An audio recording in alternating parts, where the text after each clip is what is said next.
Você entraria num avião ou permaneceria dentro de um avião que vai decolar e voar se você soubesse que o piloto se confunde um pouco entre direita e esquerda? É o fenômeno de pessoas trocarem de emprego com muito mais frequência do que há 30 anos atrás.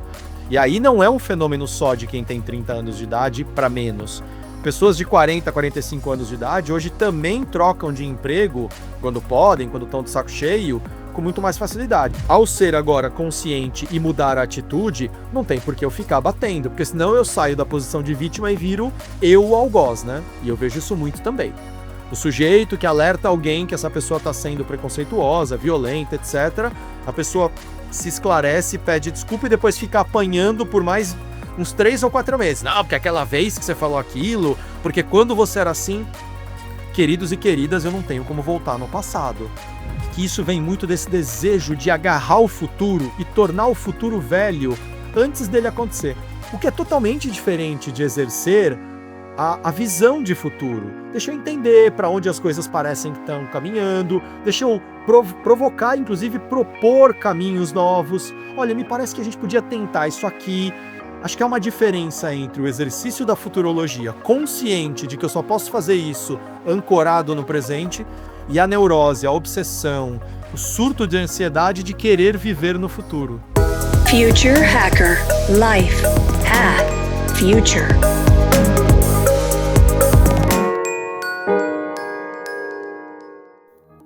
Olá pessoal, bem-vindos de volta aqui ao Future Hacker. Temos aqui a grande honra de receber o Danilo Afonso. Ele é consultor corporativo, conselheiro organizacional, psicoterapeuta e autor. Ele também tem um vasto conhecimento sobre liderança, desenvolvimento de pessoas e gestão de equipe. E vamos explorar essa trajetória aqui, ideias, metodologias que têm impactado muitas empresas e profissionais ao longo dos anos. Danilo, bem-vindo, super bem-vindo aqui ao Future Hacker.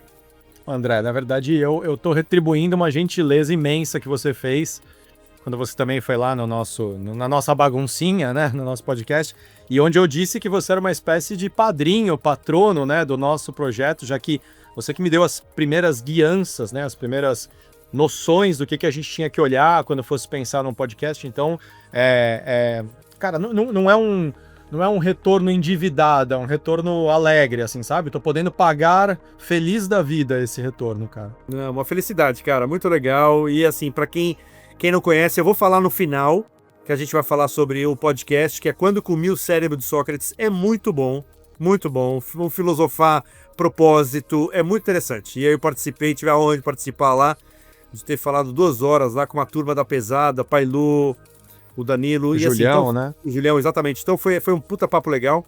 Depois eu quero que vocês aproveitem e visitem lá nesse podcast, né? Quando Comi o Cérebro de Sócrates, tá? Então vamos lá, Danilo, aproveitando e já emendando um pouco aí, já falando um pouco de trajetória de vida, né? Então assim, você começou na indústria de bebidas.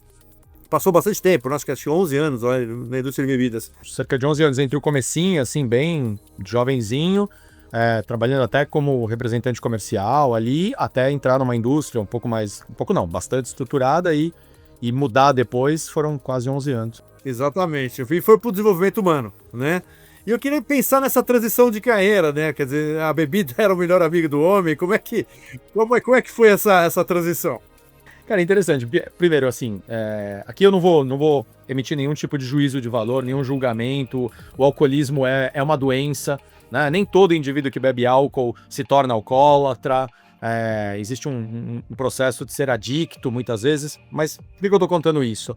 A minha família não tinha, assim, um grande histórico de serem bebedores de bebida alcoólica, de álcool, e nem eu, início ali da adolescência, início da faculdade, não era um cara, né, que me ligava muito nisso. Mas o meu pai trabalha com bebida alcoólica desde os 16 anos, numa época até que podia, né? Mas também não é um grande bebedor de álcool. Meu pai não é um consumidor, mas a vida inteira trabalhou, primeiro representando o conhaque de Alcatrão de São João da Barra, né?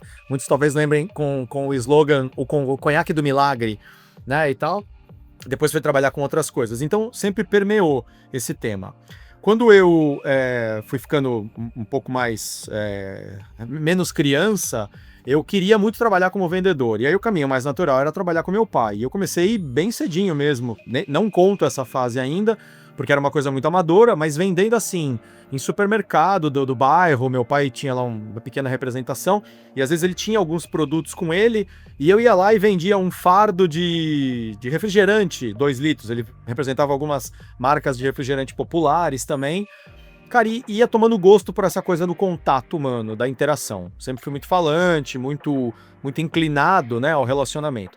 Aí depois, quando realmente acabei tirando a carteira de motorista aos 18 anos, eu já tinha entrado na faculdade, aí eu fui trabalhar diretamente com ele como vendedor da equipe dele e tal. E aí foi muito bom porque eu sou da cidade de São Paulo, capital, especificamente da Zona Leste, e as primeiras regiões que ele me deu eram totalmente diferentes. Eu ia para a Zona Sul, extremo da Zona Sul em São Paulo. Para quem não conhece, a Zona Sul é uma região muito longa, né, em São Paulo. Se você olhar no mapa, ela é o pedaço mais comprido de São Paulo. Eu ia para a periferia aqui, posição geográfica, né, da Zona Sul, ia para o extremo do ABC, da região de São Bernardo, São Caetano, Santo André, enfim. E aí aprendi a me virar, porque nós estamos falando de uma época pré-Waze, né? Estamos falando ali do meados dos anos 90, começo dos anos 90, então não tinha o Waze, guia 4 rodas, né? Você tinha que localizar na página e tal. E fui me apaixonando por essa coisa de ter um plano, de ter uma carreira, de ter o meu dinheiro. Mas eu não me via trabalhando com vendas para sempre, pelo menos não naquele modelo, ao ponto de falar para o meu pai: olha, eu estou fazendo faculdade de publicidade, eu vou trabalhar com isso, então você sabe que eu não vou ficar muito tempo aqui, né? E ele: não, tudo bem, vai indo, vai indo. De fato, eu fiquei até mais ou menos o 2º ano da faculdade, quando eu entrei na Diageo. Na época nem chamava Diageo, chamava Hillblind, né? Era o nome da empresa no Brasil. Ela era a operação local da IDV, International Distillers and Vintners, que tinha outras empresas no grupo. O Burger King era do mesmo grupo da IDV, a Pillsbury, que faz alimentos, até a Häagen-Dazs. E aí, no ano seguinte, que eu tava lá, houve uma fusão com a UD, que era a United Distillers. E aí nós estamos falando aqui, só para entender o porquê que isso é importante, a Diageo era empresa de produtos como Smirnoff, licor Baileys e o whisky JB, que no Brasil naquela época fazia um trabalho, né, de divulgação importante, mas também de produtos nacionais como o Dreyer, o conhaque Dreyer, né? Então eu trabalhei com o São João da Barra, o conhaque do Milagre, e depois fui trabalhar com um concorrente, chamemos assim, mas muito mais poderoso. Tinha um vinhozinho também, docinho, né, que é aquele Liebfraumilch. Não era isso? Tinha o Liebfraumilch, que é, na verdade, uma uva alemã, né? Eu fui aprender depois tudo isso, porque de fato eu não era consumidor de bebida alcoólica. Mal conhecia ali as cervejas e os produtos que meu pai representava.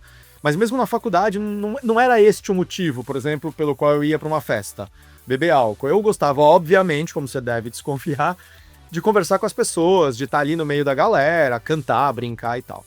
Bom, entrei na Diageo e era um portfólio enorme, cara. Na Diageo, volto a dizer que nem era Diageo, era Hillblind, era um portfólio enorme.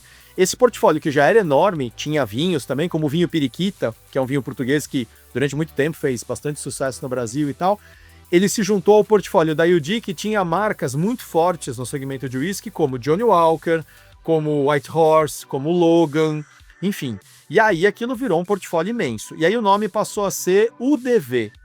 Aí depois se fundiu ainda com a cervejaria Guinness, que era do grupo, mas as operações eram separadas, fundiram por um momento, aí virou Guinness UDV, até que, eu não me recordo exatamente, André, acho que 2002, eu já estava em Portugal, expatriado pela UDV, virou Guinness, porque a UDV junto com, eu não lembro se era a Lady Domecq ou a Pernod Ricard, não me recordo, compraram a operação de uma outra grande empresa e tal, e aí passou a se chamar Diageo, aí mudou o nome globalmente. Tanto que eu brinco que durante esse período eu trabalhei em 5 empresas diferentes sem sair da mesma empresa.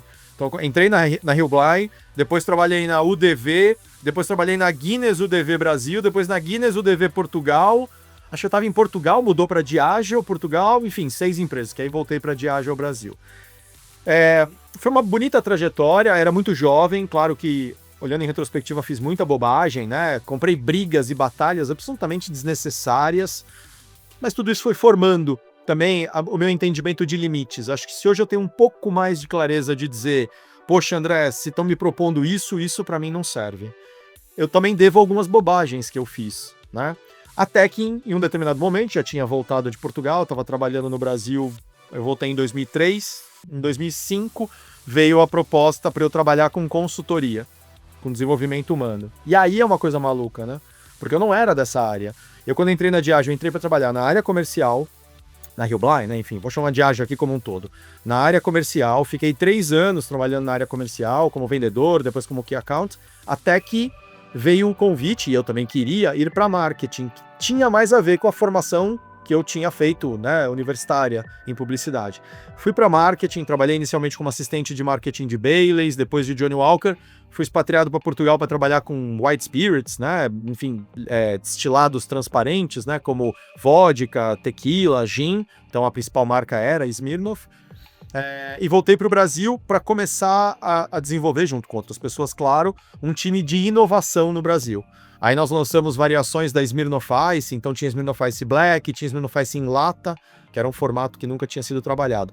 Puxa, tudo aquilo para mim era conhecimento, né? Mas tinha uma coisa que de verdade, a volta a Portugal começou a me incomodar. Então, você perguntou, né, como é que se deu essa questão. Tem um quê de aleatoriedade, não posso mentir para você.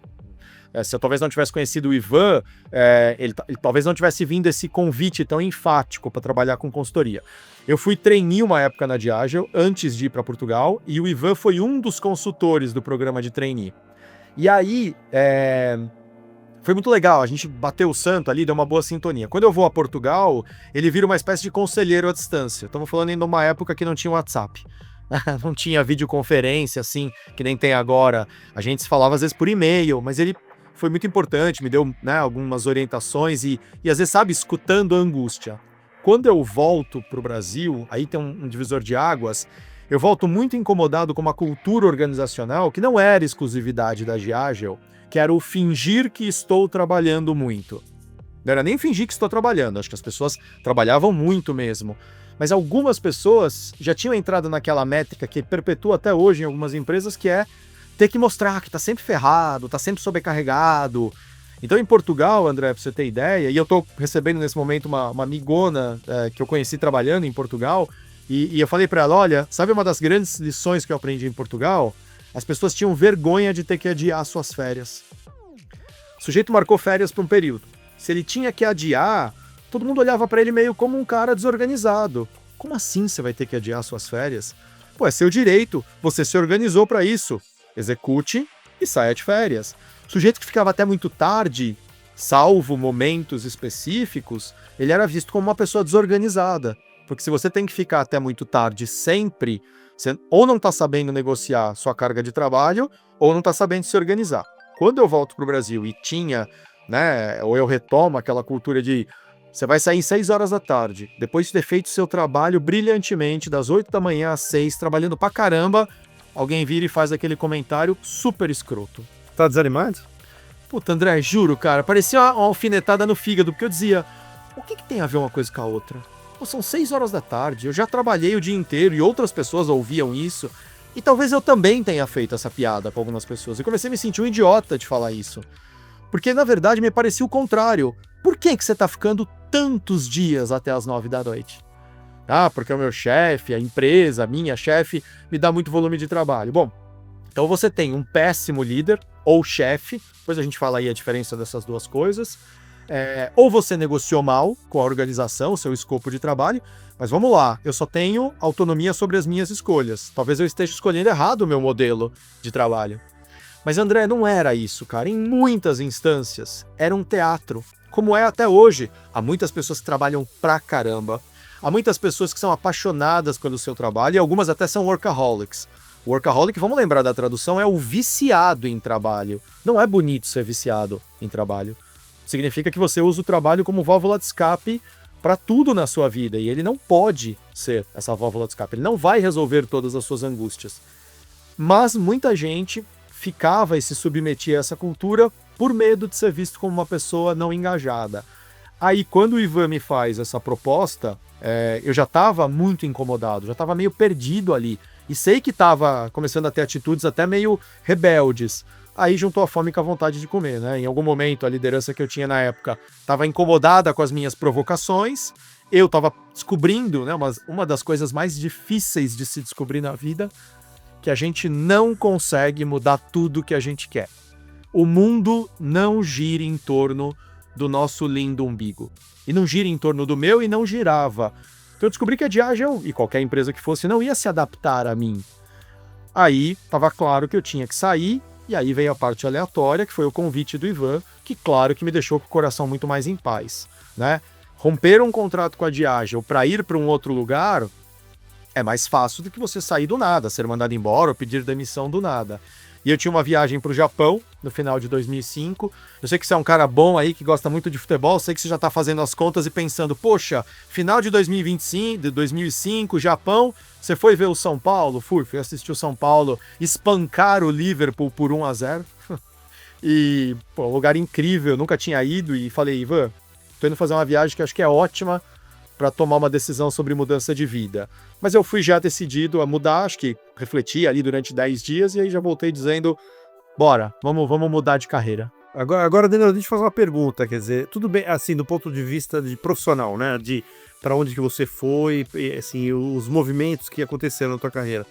Mas um ponto importante que eu queria ver é o seguinte, em algum momento durante essa passagem, você identifica essa curiosidade de comportamento humano em cima do produto, isso já era uma coisa que fazia parte ou não? Ou você começou a olhar para isso a partir dessa segunda fase da tua carreira? Não, já estava, André, mas eu tenho que reconhecer que não era uma coisa consciente, ou pelo menos estruturada. Desde moleque, eu era aquele cara que queria ouvir as dores dos amigos, das amigas, dores de namoro, enfim. Eu tinha essa vontade de conversar. Depois, eu acho que a coisa que eu percebi que aflorou mais o ponto do gostar do desenvolvimento humano foi sim um pouco na faculdade, porque eu fui para a faculdade de publicidade, eu sou um garoto do final dos anos 70, começo dos anos 80, quando a publicidade brasileira explodiu, né? Os prêmios todos, o Washington Oliveto, Nizangar Banais, e a publicidade brasileira começou a ser vista como uma grande fomentadora, né, de campanhas e muito criativa. Aí eu ouvia desde criança, você é muito criativo, você inventa coisas com facilidade, imagina coisas. Eu meio que achei que meu lugar era na publicidade. Durante o curso, eu descobri que não era a área de criação a que eu mais gostava e sequer a que eu tinha mais talento. Aí vem o lance de entender que o mundo não gira em torno do nosso umbigo, né? Eu era muito criativo sim, mas não dentro daquele contexto publicitário que é direcionado. Eu comecei a perceber que o meu negócio era lidar com pessoas. E que talvez a melhor área para mim seria a área de atendimento, se fosse para trabalhar numa agência. Por quê? Porque eu gostava de escutar, mas eu gostava também de interagir, de perguntar, de entender, tinha alguma facilidade de me expressar. Mas antes de eu poder sequer trabalhar numa agência, né, fiz ali estágios e tal, mas aí veio essa vaga na Diageo, que trabalhava já como vendedor no mercado de bebidas alcoólicas, e o portfólio da Rio Blind na época era lindo. Eu lembro de ver uma vez num cliente um portfólio que não parava de abrir página. Falei, é aqui que eu quero trabalhar. E aí o caminho natural era a área comercial. Na área comercial, André, eu também ia percebendo essa questão do quanto eu me interessava pelo perfil de cada cliente. Me permita contar uma história rápida aqui.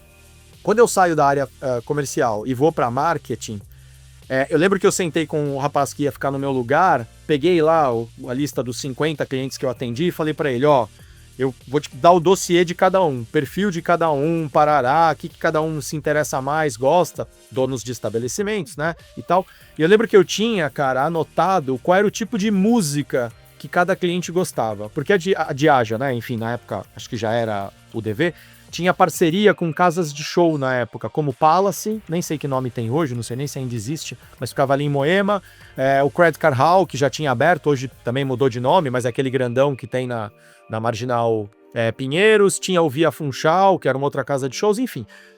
3 ou 4 lugares de shows que a gente tinha uma parceria. Nós mandávamos um kit de produtos todo mês e ganhávamos ingresso em troca de ter ali alguma visibilidade. Então a gente pegava esses ingressos e dava para os clientes, para levá-los, para estreitar relacionamento. Eu ia percebendo qual era o gosto musical de cada cliente e falei para ele, esse cara gosta de rock, esse aqui gosta de ir em qualquer show, ele curte show, esse aqui gosta de música brasileira. Cara, eu lembro da minha decepção, quando depois da conversa, não, que legal, tal, beleza, então tá bom, então boa sorte, mas trabalhávamos no mesmo prédio, né, e tal, beleza, vamos lá. A hora que ele levanta, tal, a folha ficou em cima da mesa. Aí eu falei, fulano, Eu falei, pô, ele não capturou a importância disso, ou eu não consegui passar. Porque ali já tava uma coisa do, olha pro ser humano, olha pro indivíduo, entende o que é importante para ele, né? Mal se falava não, eu pelo menos não tinha ainda um entendimento claro do que significava tal da empatia, que eu fui estudar mais fortemente, depois que fui para consultoria e estudar temas como inteligência emocional.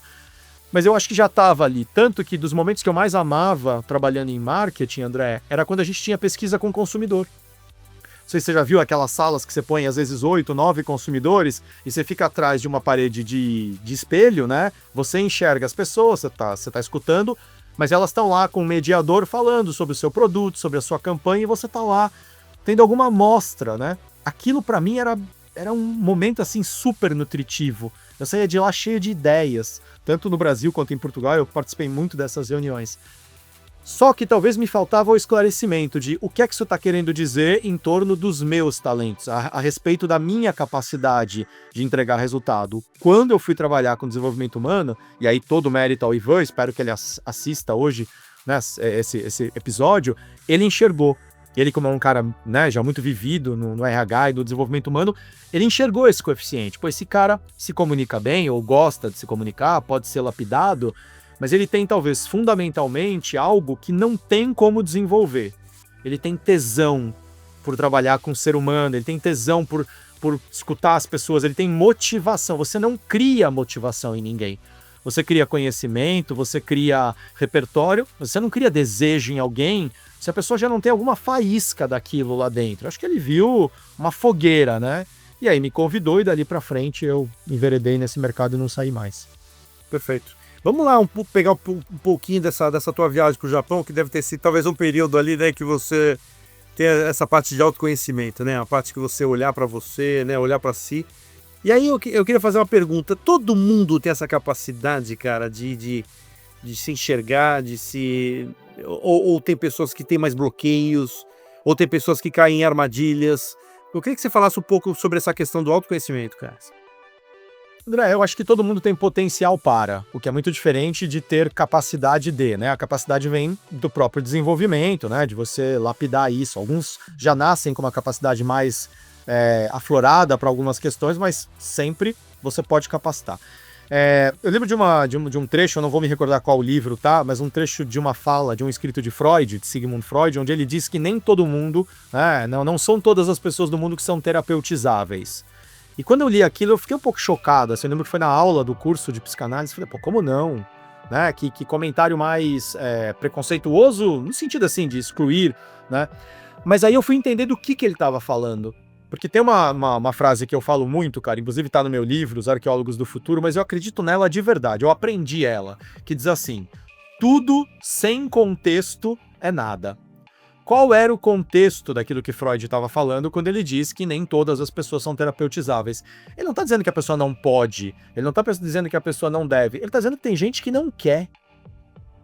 Tem gente que pode estar gritando de dor emocional, psíquica, todo mundo dizendo, você, poxa, tá atrapalhado nas ideias, você tá com muitos traumas, você tem muitos mecanismos de defesa, blá blá blá, e o indivíduo fala, tudo uma bobagem. Normalmente são os que mais têm medo daquilo que vão encontrar dentro de si.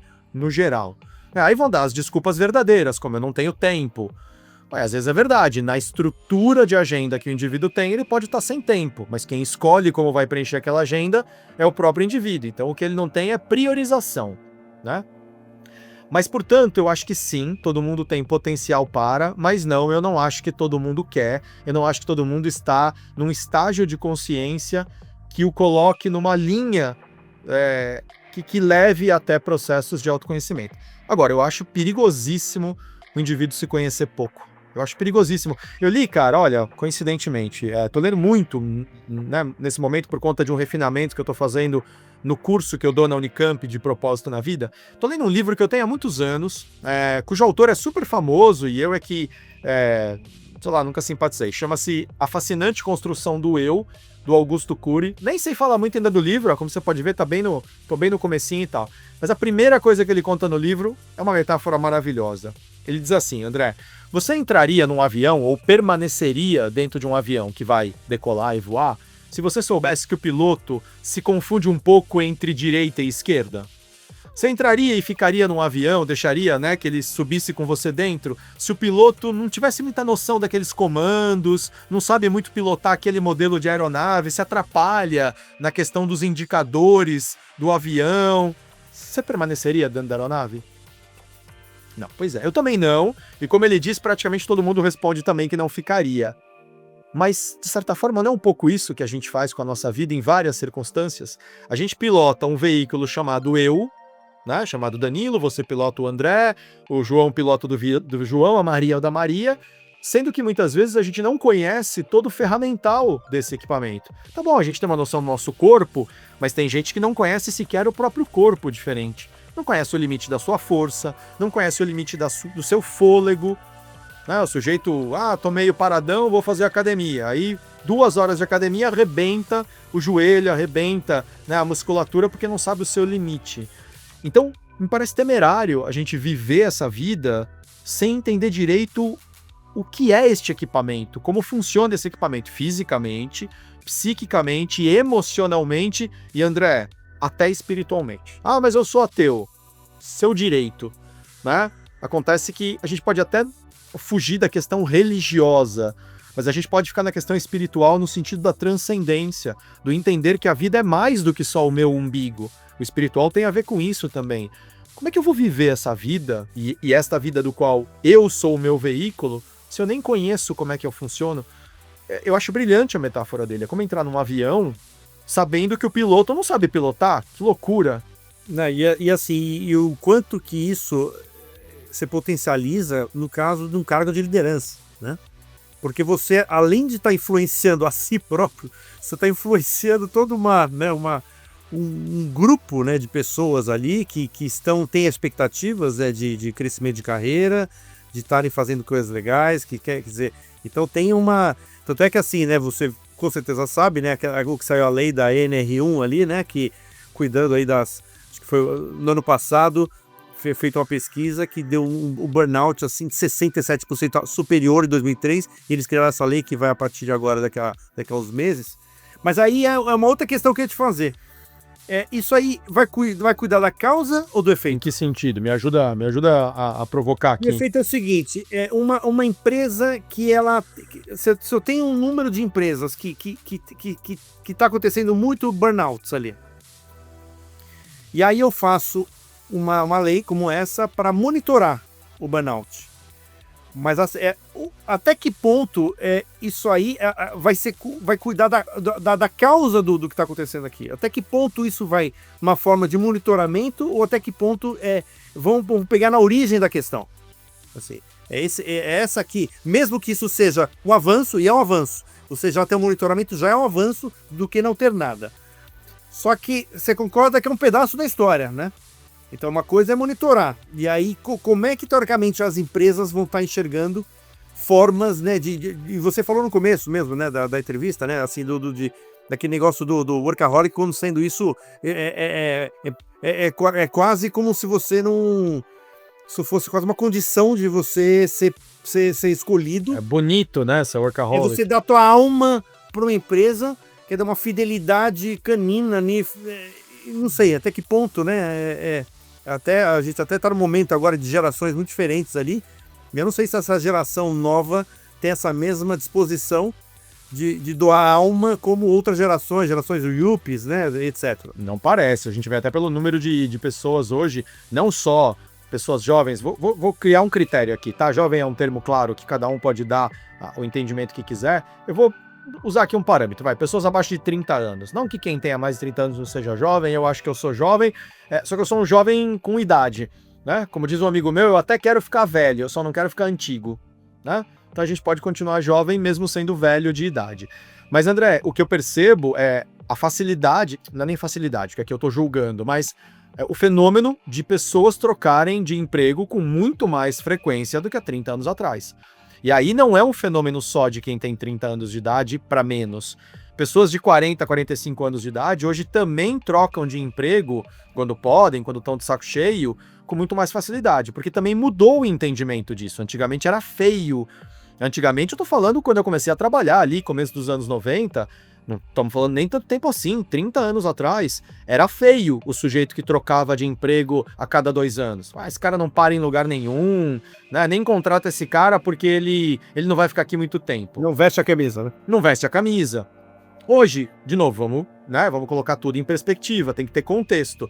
Mas, no geral, já não é abominado, né? O sujeito não é um abominável desinteressado, o sujeito ou a mulher, quando ela troca de emprego várias vezes. Depende das circunstâncias. Às vezes, por que ela troca de emprego tantas vezes? Porque ela vai lá, cumpre determinado projeto, faz determinada ação, mudança que tinha para fazer e depois vai para outro lugar, né? Então, eu acho que a sua pergunta sobre se esse projeto de lei, né, ele ataca a causa ou o efeito, eu acho que um pouco das duas coisas, André. Eu acho que tudo precisa ser colocado muito mais numa perspectiva de percepção, de ser visível, para depois a gente discutir o que tem que se fazer. Porque enquanto se discutia que, mas muita gente fica doente no ambiente de trabalho, e alguns diziam, e vou usar aqui uma expressão que hoje é considerada em vários contextos, inclusive inadequada, vou usar porque eu ouvi ela muitas vezes, e devo ter falado também. Isso aí é frescura. Isso é frescura. O cara é fresco, a mulher é fresca, né? Manda ele, né, trabalhar bastante, que passa aí essa angústia dele. Né? Isso já foi considerado uma fala permitida. Isso era bom? Não, não era bom. Um monte de gente, de novo, trabalhava muito porque não tinha outra opção para ser aprovado no bando. Eu só era aprovado no bando, eu tô usando a palavra bando aqui para cutucar mesmo, essa coisa meio bicho, né, quase irracional que às vezes a gente adota como comportamento. Eu só era aprovado no bando se eu me comportasse como bando. E como é que o bando se comportava? Todo mundo trabalhando muito, todo mundo dizendo que estava muito estressado, esbaforido, acho que eu vou ter que adiar minhas férias. Isso era bom? Não, não era bom. Por que não se mudava? Porque não estava no radar das grandes instituições, ou até mesmo dos RHs, o tamanho do efeito nefasto disso. Os líderes não olhavam para isso com a atenção devida. Quando você cria, por exemplo, uma lei, quando você cria algum mecanismo para colocar isso em destaque, você não elimina o problema imediatamente, mas você descortina os efeitos disso, né? Então eu acho que são fases, são etapas, né? A gente hoje condena, e condena, e eu acho que tá certo condenar, obviamente para mim, né, o óbvio sempre é um elemento perigoso, mas eu acho que tá certo condenar o preconceito. Primeiro, porque a lei diz que nós não podemos ser preconceituosos desqualificando ninguém por cor de pele, gênero, origem, etc e tal, orientação sexual, e depois porque isso é sinal de um atraso moral brutal. Quando você olha para alguém e desqualifica essa pessoa por uma característica, isso é um atraso moral, é um atestado de que a pessoa é primitiva moralmente. Pois bem, mas a gente só começou a olhar mais para isso quando a gente começou a ter mais campanhas falando sobre a importância de uma atitude diferenciada no trabalho, canais de denúncia, quando você começou a ter canais de denúncia. Tudo isso eliminou o preconceito? Claro que não. Há quem diga, inclusive, que, mas você vê, né? Criou tudo isso, se fala tanto e hoje tem muito mais preconceito do que antes. Não, senhor. A gente nem tem como responder se tem mais ou menos, porque antes não era monitorado. Exatamente. É que nem um feminicídio. É que nem um feminicídio. Exatamente, né? Como o feminicídio. Assim, tem hoje... mais ou tem menos, ou talvez porque tivesse ninguém e as mulheres não tinham coragem. A gente sabia assim, que tinha. Assim, de se expor, né? Não, e a gente sabia que tinha feminicídio, tinha preconceito, a gente via, eu não vi nenhum feminicídio, graças a Deus, mas vi muitas situações de preconceito e tive situações onde eu fui o preconceituoso, moleque ali contando piadas, que hoje, com mais consciência, eu consigo olhar e saber que estava errado. Bom, estava errado, eu paro de fazer imediatamente. Por isso também eu insisto, e insisto para todos que nos estiverem ouvindo, é preciso diferenciar o ignorante do preconceituoso a ignorante da preconceituosa. Às vezes a gente toma atitudes preconceituosas, inadequadas, por ignorância. Quando alguém nos alerta e a gente diz, espera aí, desculpa, eu não tinha percebido, eu não sabia, mas eu vou mudar o comportamento, é a hora de parar de bater nessa pessoa. Porque ele deixou de ser ignorante, ao ser agora consciente e mudar a atitude, não tem por que eu ficar batendo, porque senão eu saio da posição de vítima e viro eu o algoz, né? E eu vejo isso muito também. O sujeito que alerta alguém que essa pessoa está sendo preconceituosa, violenta, etc. A pessoa se esclarece, pede desculpa e depois fica apanhando por mais uns 3 ou 4 meses. Não, porque aquela vez que você falou aquilo, porque quando você era assim... Queridos e queridas, eu não tenho como voltar no passado. A pergunta é, daqui para frente, a minha atitude é mais evoluída? Eu me tornei um sujeito mais consciente e transmiti isso para o meu comportamento? Vida que segue. O que é o preconceituoso? É aquele que mesmo alertado, né, mesmo alertada sobre alguma coisa que está fazendo que é inadequada, diz assim, não me importa, esse bando de fresco, esse bando de feminista e tal, e ele continua sendo, né, um sujeito violento naquele tema. Aí é diferente. Aí, se alertou ele continua na atitude preconceituosa, ele está cometendo um crime, e aí a gente tem que ter um grau de contenção. Esses movimentos todos, como criar leis, criar campanhas, fizeram com que a gente descortinasse as coisas. Então, se antigamente alguém era violento numa reunião com uma mulher, né? Não, mas não adianta nem falar 2 vezes pra ela, porque ela não vai entender. E a gente fazia aquele sorrisinho meio amarelo, mas muita gente se calava. Com todo o fomento de campanhas de conscientização, ainda acontece atitudes preconceituosas com mulheres. Mas hoje tem mais gente consciente que aquilo tá errado, tem mais canais de denúncia. Aumentou o preconceito? Não. E agora é só uma opinião, André, eu acho que diminuiu. Diminuiu não quer dizer que eliminou, obviamente, mas diminuiu por quê? Porque também os covardes começam a ficar com medo agora. Porque antes o covarde fazia as coisas e se escondia no silêncio, na penumbra da falta de denúncia. Hoje, mesmo o sujeito preconceituoso que quer, às vezes, desqualificar uma mulher numa reunião, alguns, não todos infelizmente, mas alguns pensam 2 vezes. E aí, num primeiro momento, tudo é o processo, né? Num primeiro momento, eu nem preciso exigir, e eu ouvi isso de um grande estudioso sobre o comportamento humano nesse tema, preconceito, diversidade e inclusão. Ele dizia, eu nem quero, num primeiro momento, que o preconceituoso passe a gostar. Eu não quero que o preconceituoso por cor de pele imediatamente comece a gostar de pessoas negras. Eu não quero que o preconceituoso a mulheres comece a adorar trabalhar com mulheres. Eu nem quero isso logo de cara. Eu só quero que ele pare. Eu só quero que ele deixe de ser preconceituoso. Então, se ele quiser pensar alguma coisa, que ele guarde dentro da cachola dele, que ele não verbalize, que ele não tenha uma atitude. Depois, aí nós vamos tentar trabalhar o processo de melhoria da evolução moral dele. Porque também, André, vamos lá, o sujeito é preconceituoso. Querer que ele saia de um estado de preconceito para um estado de ser aliado no combate, às vezes é um pouco de falta de conhecimento de como se dá o processo de plasticidade do cérebro. O cérebro é super plástico neurologicamente, mas ele precisa de um tempo para abandonar, ou melhor, substituir um hábito por outro. A gente nem consegue destruir um hábito, a gente substitui por outro. Não se dá assim da noite para o dia. Mas o que eu espero do preconceituoso, ou, voltando para o tema que você trouxe, do indivíduo que acha bonito trabalhar muito a ponto de ficar doente, eu espero pelo menos que ele pare. Calma. Olha, isso aí que você está fazendo não é bom. E eu acho que essas campanhas jogam luz, fazem a pessoa pelo menos começar a colocar no radar o quanto alguns temas são criminosos, são super ruins para o próprio indivíduo e para toda a sociedade. A mudança definitiva vai levar um pouco mais de tempo e o esforço ainda é mais longo. Concordo. E assim, antigamente, isso até entrava numa coisa de chacota, né? Hoje, o tipo de chacota que não é bem visto, né? Quer dizer, a pessoa se sente um bobão, né? Falando de uma besteira. Assim, eu acho que tinha esse negócio que antigamente ele era aceito socialmente, esse tipo de coisa, e agora já não é tão aceito, né, assim, para algumas coisas, né?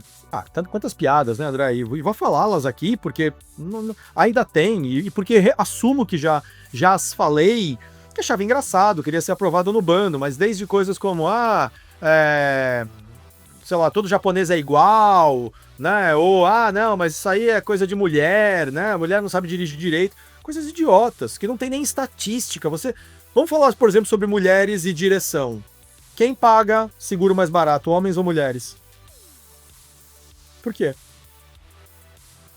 Porque tem menos acidentes. Eu nem vou entrar no coeficiente se dirigir melhor ou não. Eu não tenho nem condição de... Eu, particularmente, não tenho condição de dizer se mulheres dirigem melhor ou melhor do que homem ou não. O que eu posso dizer é que as estatísticas de sinistro são menores com mulheres do que com homens.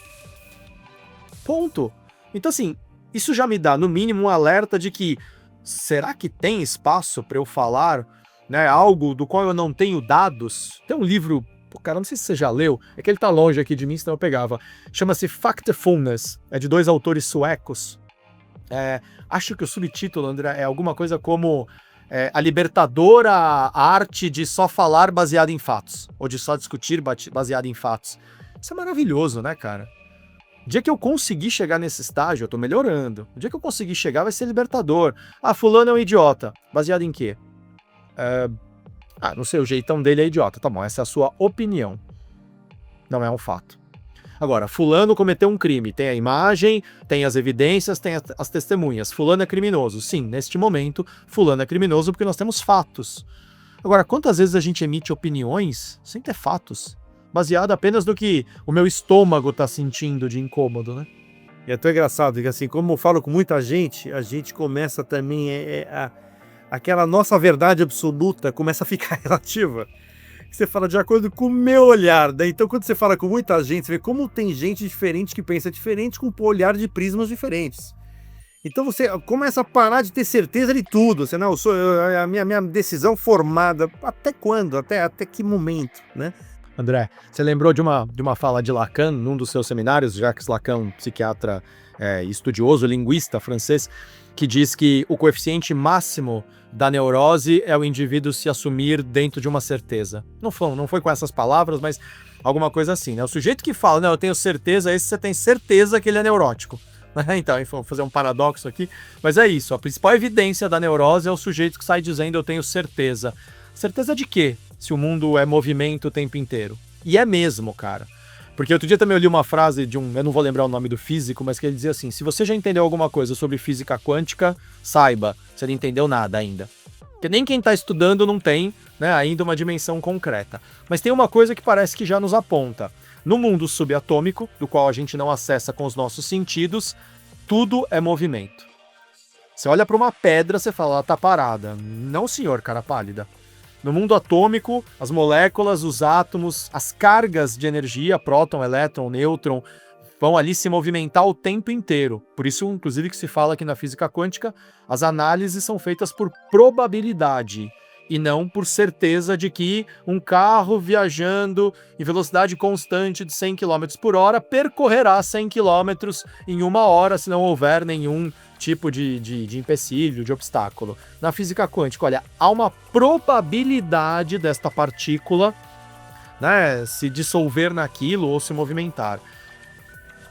É o oposto da certeza, para começar. Não, mas tá tudo certo. Oh, não pode estar tudo certo porque tá tudo em movimento. Heráclito de Éfeso, né? Um mesmo indivíduo não pode se banhar nas águas do mesmo rio 2 vezes, porque não é o mesmo indivíduo na segunda vez e não são as mesmas águas do mesmo rio, né? Só que isso foi para um outro grau de entendimento quando a gente olha para a questão do mundo quântico, atômico. Tá, eu tô olhando para essa caneca. Aliás, você ganhou uma também, hein, André, do QC2S, né? Tá, tô olhando, ela tá parada aqui na minha mão? Não, dentro dela, as coisas estão se movendo ali o tempo inteiro. Então, certeza. Bom, diria Lacan que certeza é a maior evidência da neurose, né? Não, muito bom, muito bom. Ô, Danilo, vamos lá. A gente tem mais um tema agora, que é o último para te finalizar, que eu queria que você falasse um pouco sobre o seu livro e sobre o podcast. Está muito focado em propósito. Então eu queria que você desse também de onde veio o insight de você escrever um livro sobre esse tema. E eu acho que a gente ensaiou, né? Você falou algumas coisas que com certeza dá para pegar um pouco essa linha lógica, mas que você falasse especificamente do livro e do podcast. Maravilha. Bom, o livro surgiu de um jeito muito inusitado. Todos, né, que estávamos vivos em 2020 passamos por uma pandemia, né, e que nos levou a um isolamento social, com uma parte da população dizendo que aquilo era um absurdo, a maior parte aderindo àquilo, mesmo sem entender. Eu já sou daqueles que entendem que não há certezas, e se não há certezas, sem protocolo, então a gente fica mais confuso ainda, né? Certeza que tem que se isolar? Não sei, mas qual é o protocolo para esse tipo de situação? Não tem, é a primeira vez que essa geração está passando por isso. Portanto, cuidado para apontar o dedo, esta é a minha opinião. Bom, nos isolamos. Nesse momento, eu estava fazendo um curso super bacana e tal. E aí, André, teve um dia que o curso acabou sendo online, como foram todos os cursos nesse período, né? A partir de abril e tal. E aí o curso acabou de noite e tal, fui tomar um banho. E aí quando eu saí do banho e olhei no meu celular, no grupo das pessoas desse curso, já havia sido publicado um novo relatório, que era a 7ª versão, mas eu preciso te dar um parâmetro aqui. Nós estamos falando ali, provavelmente, de final de abril, e vamos lembrar que o lockdown começou na metade de março. Então Então tinha coisa ali de uns 40 dias que tinha começado efetivamente, né, o movimento do lockdown, né, do fique em casa aqui no Brasil. Em 40 dias, neste grupo só apenas, alguém estava publicando a 7ª versão de um relatório de tendências pós-Covid. Aquilo pra mim explodiu minha cabeça. Cara, ninguém sabia nem direito o que estava acontecendo. Ninguém sabia direito quando aquilo ia acabar. E já tinha alguém publicando um relatório de tendências pós-Covid. Detalhe, era a 7ª versão. O que aquilo me mostrou imediatamente? Não sabe porra nenhuma. E tá absolutamente apavorado por não poder controlar, né? A questão da neurose humana, de querer ter controle e certeza. E tá tentando dizer que sabe. Porque, André, uma coisa é você fazer um relatório de tendências já imaginando o que vai acontecer. Mas em um mês, o 7º relatório, é sinal de que você não tá entendendo nada do que tá acontecendo. E tudo bem você levantar a mão e falar, eu não sei o que tá acontecendo. Vamos aguardar um pouco mais. Bom, aí eu saí do banho com aquilo na cabeça e pensando, que loucura que é, né, a alma humana, essa angústia de querer controlar as coisas, de querer dominar, né, e de não aceitar às vezes que a gente só não sabe. E aí eu comecei a perceber o quanto a ansiedade, não só que ela estava generalizada, porque isso já haviam muitos indicadores que mostravam que a ansiedade já era uma pandemia, de certa forma, né, no mundo, especialmente no Brasil, com a quantidade de medicamentos para controle de ansiedade que são vendidos, quantidade de pessoas jovens, abaixo de 20 anos, que tem que tomar ansiolíticos de tão ansiosos que são. E o quanto, André, que isso vem muito desse desejo de agarrar o futuro e tornar o futuro velho antes dele acontecer. O que é totalmente diferente de exercer a visão de futuro. Deixa eu entender para onde as coisas parecem que estão caminhando, deixa eu provocar, inclusive propor caminhos novos. Olha, me parece que a gente podia tentar isso aqui. Acho que há uma diferença entre o exercício da futurologia, consciente de que eu só posso fazer isso ancorado no presente, e a neurose, a obsessão, o surto de ansiedade de querer viver no futuro. Sendo que, André, não sei se você que é um cara que estuda, chamamos aqui o programa de Future Hackers. Tá tudo certo, olhar para o futuro é um hábito humano. Quando eu olho para o futuro, eu estou prevendo o tempo, né, o que vai acontecer, se vai chover ou não vai chover, e eu me preparo melhor. Quando que eu me preparo? No presente. Não, eu acho que vai chover muito a semana que vem e pode alagar, né, a nossa plantação. Ah, beleza, então a semana que vem a gente vê isso. Nossa, semana que vem não adianta você ver isso. Começa a ver isso agora. Então tem um benefício olhar para o futuro pra caramba.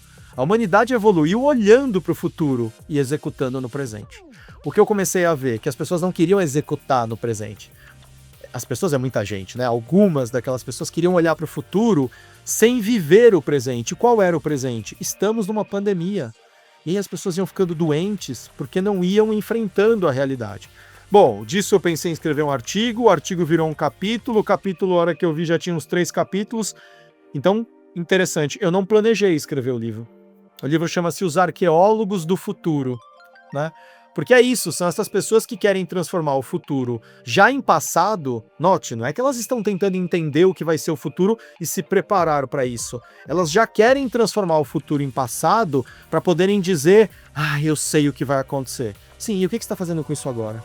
Não, e sabendo que as variáveis são desconhecidas. Você não, assim, quando a gente fala, né, das pessoas que estão hackeando o futuro, é exatamente assim. Você tem um farol de milha, você tem hoje uma lanterna. O que a gente vai fazer no farol de milha? É isso, 2 faróis de milha. Mas de onde parte a luz da lanterna? Exatamente. Daqui.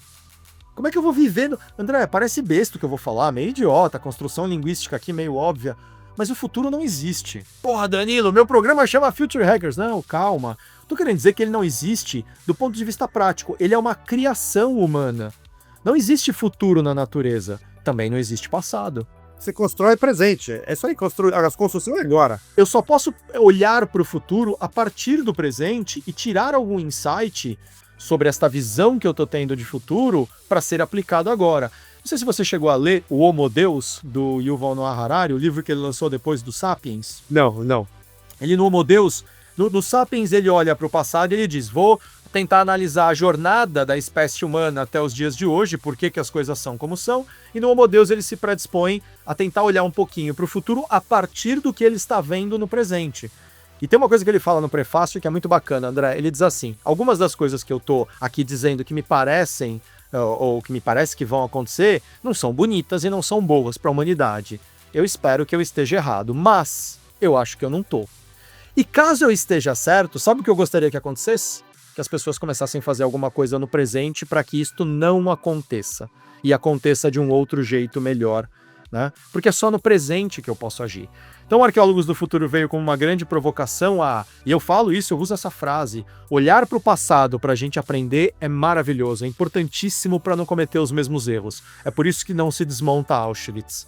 Para a gente lembrar do que aconteceu e não achar que aquilo ali foi um acidente de percurso. Aquilo ali foi horroroso. Eu tive em Auschwitz. Cara, você sente nos ossos a energia pesada daquele lugar e o simbolismo todo do que aconteceu naquele lugar. Ao mesmo tempo, é super importante olhar para o futuro, super importante. Contanto que a gente olhe para o futuro entendendo o que parece que tem de tendência que vai ser bom e vamos garantir fazer coisas agora para que isso aconteça. E o que parece que não vai ser bom e vamos mudar para a gente evitar isso. Agora, olhar para o futuro e dizer, vai bater. Tô achando que vai bater. Bateu. Você fala, não é possível, cara. E você não fez nada para desviar? Não, eu estava olhando para o futuro. Né? Então, o Arqueólogos do Futuro veio nisso. E a questão do propósito, André, vai se conectar muito com isso, porque sabe quem não vive o presente? Quem não sabe o que é que veio fazer nessa vida. Quem acorda de manhã e não sabe responder qual é a justificativa para a sua existência. Qual é o seu propósito na vida? Por que você existe? Se você fosse arrebatado, por qualquer motivo, sumisse de repente, que falta a sua presença, os seus talentos, essa é a palavra que norteia muito a questão do propósito. Que talentos só você tem que o mundo ficaria sem? E aí você tem as pessoas que não tenho talento nenhum, falta autoconhecimento. Todo mundo tem talento. Porque, André, ninguém faz nada igual você. Nem as bobagens que você faz, André, nem as merdas que eu faço, ninguém faz como eu. Logo, o que eu faço só tem o meu jeito de fazer. O que você faz só tem o seu jeito. E claro que você tem talentos, eu tenho e todos têm. O que algumas pessoas não têm é autoconsciência, percepção e leitura clara dos seus talentos. Mas dá para ter. A proatividade, né? A proatividade de tentar ter essa descoberta íntima, né? Um pouco mais profunda. Essa descoberta íntima que leva a uma reforma íntima, que leva a uma clareza, né? Uma consciência de qual é o meu propósito na vida, onde eu me encaixo nesse grande quebra-cabeça chamado vida, e o que é que eu tenho que fazer hoje? Eu tenho que levantar da cama para fazer o quê? É que eu tenho que pagar muita conta. Não, fique tranquilo, pagar conta qualquer um paga. E beleza, você pagou a conta, pode ir embora? Meu propósito na vida é criar meus filhos. Criou? Pode morrer? Não, o propósito na vida é algo atemporal, é algo que você vai fazer continuamente. Mas para isso é preciso ter autoconhecimento. Aí nós criamos o projeto Universal Journey, palavra em inglês pode parecer pedante, mas surgiu de verdade desde o começo em inglês, porque une duas expressões, universe, universo em inglês, e self, né, que é uma palavra que vai remeter à essência, à sua verdade, depois que você tira todas as máscaras sociais, medos, couraças de caráter, né, o que sobra ali como essência? E você vê que a palavra universe já começa, né, ao final da palavra universe, começa na palavra self, por isso virei Universe Self Journey, de jornada em inglês, porque é uma jornada, virou hoje um curso na Unicamp, nós estamos esse ano no 4º ano já que a gente faz esse curso lá. O futuro nos diz, nós estamos prevendo, tentando ler como podemos fazer para em breve abrir o curso para as pessoas, mas não adianta eu ficar olhando para o futuro o tempo inteiro. Em algum momento eu tenho que trabalhar agora, no presente, né? Mas a ideia é, através de uma série de processos ali, a gente segue várias etapas, U, O, I, E, A, Y no final, cada uma delas representa uma etapa do Universal Journey, e tem uma série de exercícios de autopercepção, de provocação, às vezes é uma pergunta que a pessoa fica lá me olhando, dizendo, putz grila, não sei o que responder sobre isso. Eu falo, tem problema, deixa fermentar. Mas é um processo para ajudar as pessoas a terem mais consciência de qual é o seu propósito na vida. Porque, André, para finalizar, a premissa que a gente assume é, num mundo digital, onde a gente pode praticamente tudo. Falei isso hoje numa reunião na parte da manhã. Uma pessoa, um jovem, que mora numa comunidade economicamente muito frágil, com uma família com pouquíssimos recursos econômicos, pode sonhar em trabalhar hoje fora do Brasil? Pode sonhar em trabalhar na NASA? sonhar ele sempre pôde. Antigamente era praticamente uma utopia, porque era difícil ele conseguir aprender a falar inglês, porque os cursos que ensinavam inglês eram muito caros, muitas escolas nem tinham, né, a matéria em inglês.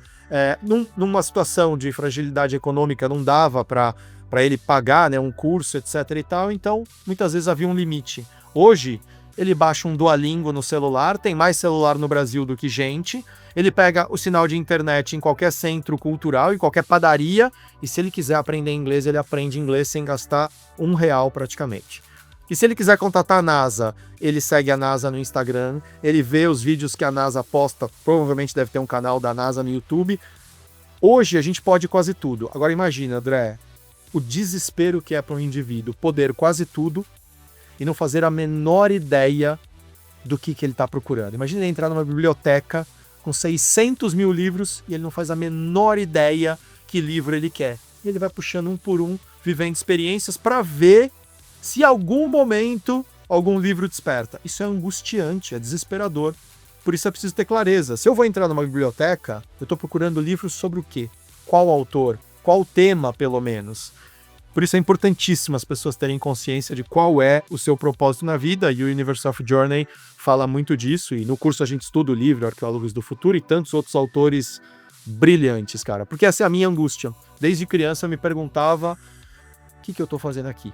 E é curioso ver como vários autores, cada um deles trabalham a sua angústia, né? Freud trabalhou muito a questão da sexualidade, Jung trabalhava muito a questão do inconsciente coletivo e do transcendente, era uma angústia dele. Alfred Adler trabalhava os complexos de superioridade e inferioridade, era uma questão dele. Outros autores trabalham a questão do orgulho e tantos outros pontos. Cada um trabalha as suas dores. Eu trabalho as minhas, que é a questão do propósito, e se for útil para alguém que esteja também tentando entender o seu propósito, eu tento me colocar como uma ferramenta para ajudar. Muito bom, muito bom. Danilo, a gente precisava mais 2 horas aqui pra gente falar tudo. Com você fizemos 2 episódios, exatamente, inclusive. Né? Vamos fazer 2 aqui. Mas eu queria agradecer muito a tua presença, cara, e eu acho que é só pra fazer de novo aqui esse merchan. Procurem o podcast, né? Quando Comi, o Cérebro de Sócrates, muito bom, muito bom. E lá tem... Vão direto no episódio com o André, então. Prestigiem o André. Não, mas olha, foi um prazer primeiro ir lá, né, pra prestigiar o programa e te receber aqui. O próximo vai ser o Pai Lu, vou trazer a galera pra cá pra gente criar cada vez mais esse collab. O Julião, aí, eles têm repertório de propósito, collab também. de propósito juntos, tá bom? Danilo, deixa as tuas considerações finais aí, finalizar. Cara, quero provocar as pessoas, assim, de coração, com toda a consciência possível, usando o intestino, vai se conhecer, vai entender que equipamento é esse, né? Seu corpo, sua mente, seu coeficiente espiritual, que você hoje, né, tem à sua disposição para entender como é que você pode viver bem a sua vida. E se você conectar o que você tem com aquilo que você precisa fazer, com aquilo que é seu dever enquanto propósito na vida, a vida flui. Então, autoconhecimento é fundamental, né? Quem não sabe para onde tem que ir, às vezes pega a estrada errada e depois fica uma vida inteira reclamando. Pegou a estrada errada e descobriu que está indo para a direção errada, muda. Dá trabalho, mas eu posso dizer, é pior ainda chegar no destino final e falar, nem era aqui que eu queria vir. Perfeito, muito bom. Pessoal, Danilo Afonso aqui, meu Future Hacker. Até a próxima. Future Hacker. Life. Path. Future.